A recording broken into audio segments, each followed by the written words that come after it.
বানিয়ে ফেলেছি আমার স্পেশাল চায়। হ্যাঁ, ঠিকঠাকই আছে।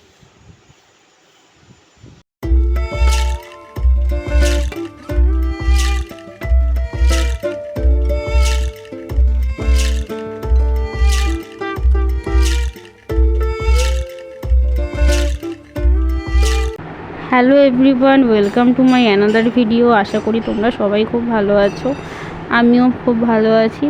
আজকে সকাল সকাল অনেক দিন পর আমি বানাচ্ছি একটু আমার জন্য স্পেশাল চায়।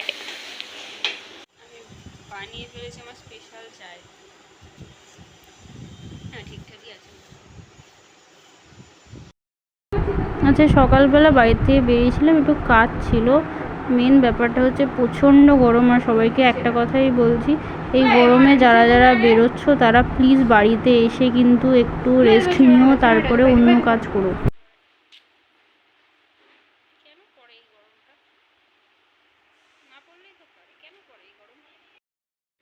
চলো, আমি হয়ে গেছি ফাইনালি রেডি। প্রচণ্ড গরম, চলো বেরোনো যাক। রিসেন্টলি আমার বাড়িতে মহারানী এসেছিল আমার সাথে মেলায় যাওয়ার জন্য, এবং মহারানী আমার উপরে প্রচণ্ড পরিমাণে রেগে আছে। তার নির্দিষ্ট কারণ আছে, তো সেই কারণে তার ইচ্ছে আমি তার বাড়ি যাব, গিয়ে তার রাগটা ভাঙাবো। আর একটু দরকারও ছিল, তার জন্য চলে গিয়েছিলাম সোমাদের বাড়ি। ইয়েস, আমার মহারানীর রাগ ভাঙাতে আমি চললাম।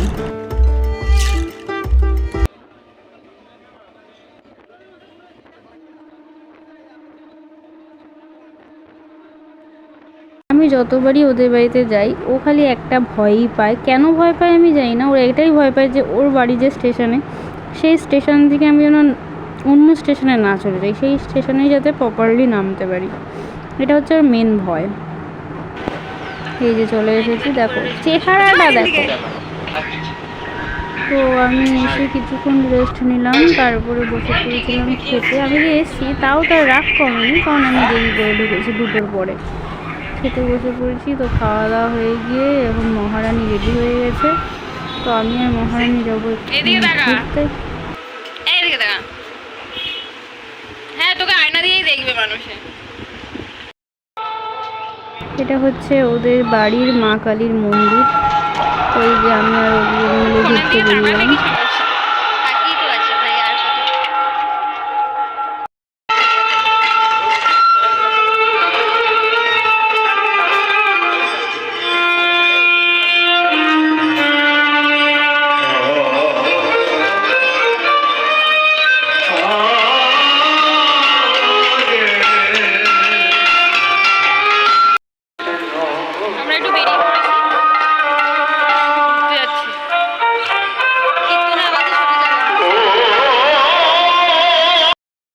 আমরা এসেছি এখন রাজপ্রাসাদে ঘুরতে। স্বর্গের সিঁড়িতে উঠছি আমরা। চলো চলো উপরে। সিঁড়িতে ওঠার আগে এই যে মহারাজা বসে বসে লেজ দোলাচ্ছে সিংহাসনে। তাহলে এখানে কিছুক্ষণ বসবো, বসে আমরা গল্প করবো তোর সাথে। করবো কি করবি? বাসলাম এসে বসে এই যে আবার জ্বালাতে শুরু করে দিয়েছে আমাকে। যতক্ষণ না বাড়ি যেতে পারছি ততক্ষণ মনে হচ্ছে শান্তি হবে না এই কপালে। আমার সারা জীবন জ্বালাই না, আসবি না তুই, আমি যাবো না আর ব্যারাকপুরে। যাস না, কালকে থেকে এমনিও তোর সাথে আমার কোনো সম্পর্ক নেই। সম্পর্ক কাট বললাম, তোদের কারোর সম্পর্ক রাখতে হবে না আমার সাথে। রাখবো না তো, কারোর রাখতে হবে না, সবাই এরকম ভাবে এক এক করে চলে যা জীবন থেকে। আচ্ছা টাটা। দেখবি আমি তাও এরকম হেসে হেসে বেঁচে আছি। Tata, bye bye. Bye bye, আলবিদা। চলো হ্যাঁ, আমি চলে যাচ্ছি এখন বাড়িতে। এই যে আমাকে ছাড়তে যাচ্ছে, কেউ দেখবে না ভাই, অত সাজুগুজু করার দরকার নেই। আজকে ফিরতে একটু রাত হয়ে গেল, দেখো স্টেশন পুরো ফাঁকা হয়ে গেছে।